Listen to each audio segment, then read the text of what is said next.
So ayun, inyo what's up mga kabagis, Jubilito TV official po at eto na naman po muli ang isang edisyon ng ating reaction video mga kalingap at kabagis, no? Pero bago po ang lahat, syempre po mega love shoutout po muna kay Kuya Val Santos Matubang, kay Ate Edna Vlogs, Kalingap Rab, Roel of Malalag, Rachel Morales Vlogs, Kalingap Netizens, Kalingap Subscribers, Kalingap Supporters at syempre po ang ating mga Kalingap Partners. Mega love shoutout po sa inyong lahat. So ito na nga mga kalingap, mga kabagis, mga kalangga nation natin, pag-usapan po natin at gawan ng reaksyon. Ito pong naging recent post nito pong isa sa mga miyembro po, no, ng e-lovers group na sumusuporta dito po sa kay Erica na di umano, kung kayo po ay sumusubaybay sa mga live at video upload ni Kuya Val Santos Matubang, ay ito pong si Ian Toniacao Torres ay napakabango po ng pangalan at madalas pong nababanggit ni Kuya Val Santos Matubang dahil po di umano sila ang nagpabahay, nag-sponsor kay Erica at hindi daw po si Jun A. At yun nga po, no, marami silang kiniklaim na nakuha po ng magkapatid na ito na sila na nga daw po ang sumusuporta. So ito na nga mga halingap at kabagis, huwag na nating pahabain ito. On the recent post na ginawa po ni Ian Toniacao Torres yesterday around 5:46 PM ay nakaka-alarma po ito, no? Hindi po natin alam kung edited itong post na ito, na kung saan ay kung makikita po natin ay parang ka-video call niya po itong si Roel of Malalag. Hindi natin alam kung inedit lang ito, pero pinost niya, no?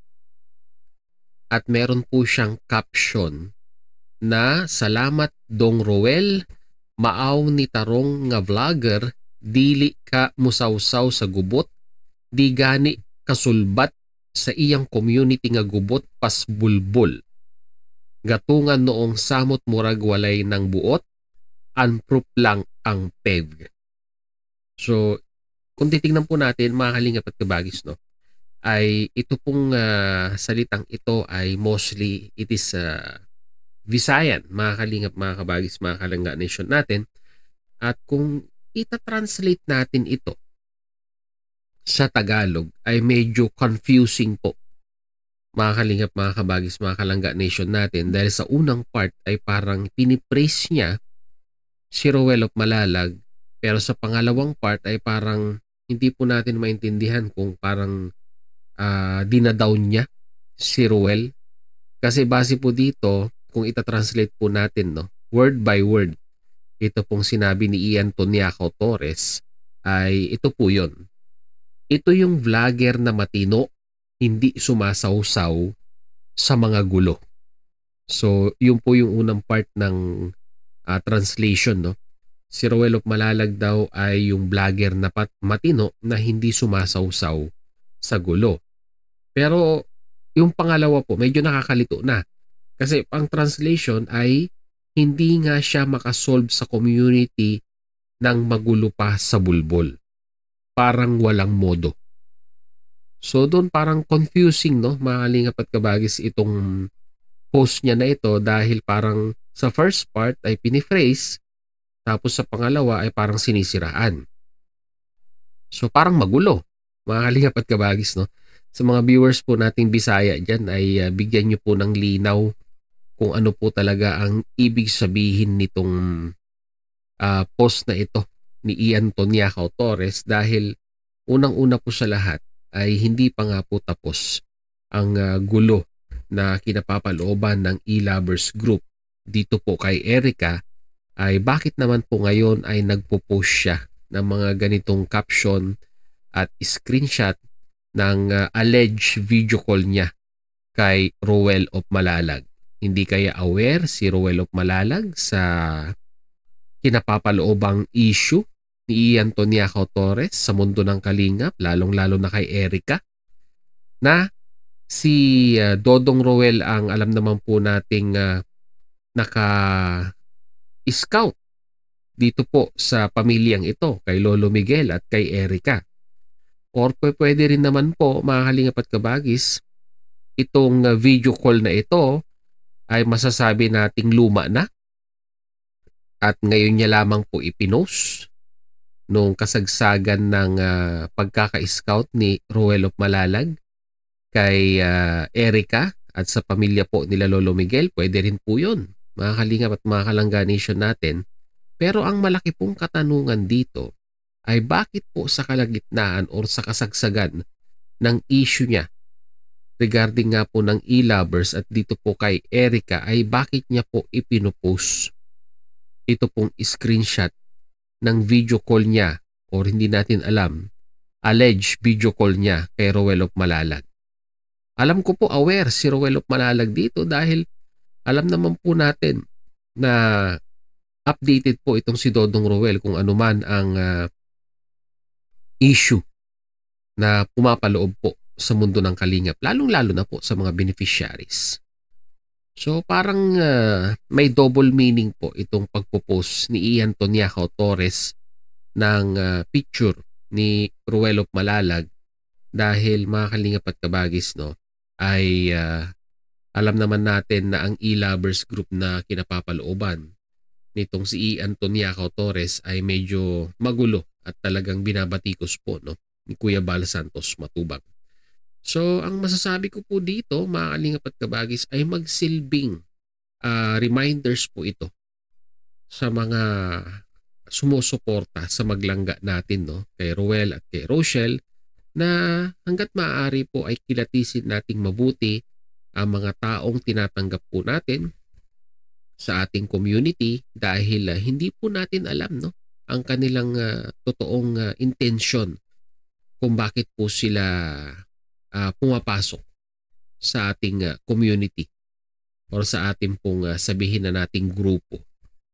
Baka may hidden agenda na pagdating po ng araw, pag nakuha na po ang loob ng charity vlogger na gusto po nilang targetin, ay dyan na po papasok yung sinasabi po nating paghawak sa leeg ng mga charity vlogger at pagkontrol sa mga gusto nilang gawin sa mga beneficiaries at natutulungan po ng charity vlogger na ito.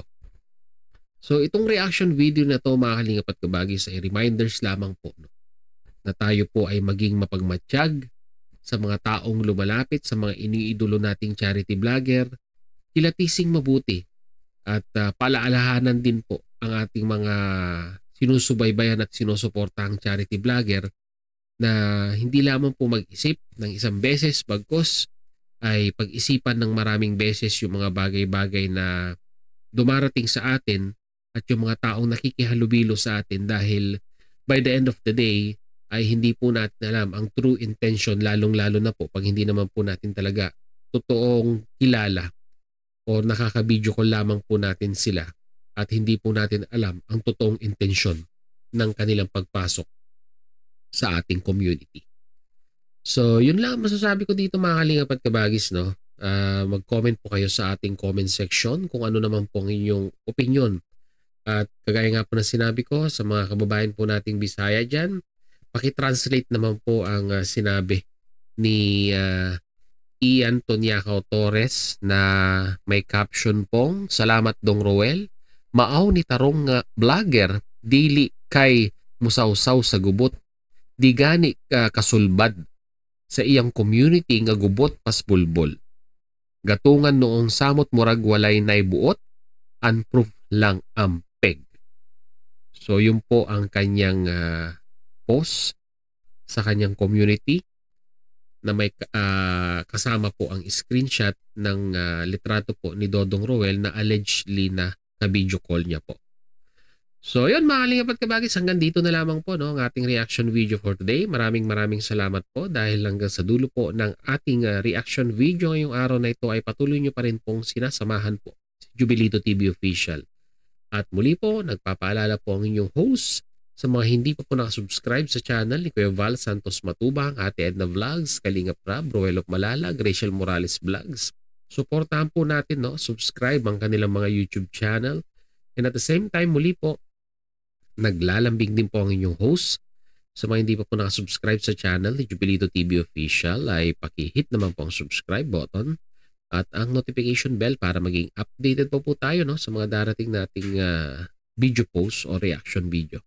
So hanggang dito na lang. Once again, this is Jubilito TV Official, proud member po ng Team COOS at ng Karepa Year 2024. As I always say, mga Kalingap and Kabagis, peace, God first. God bless po. Babush!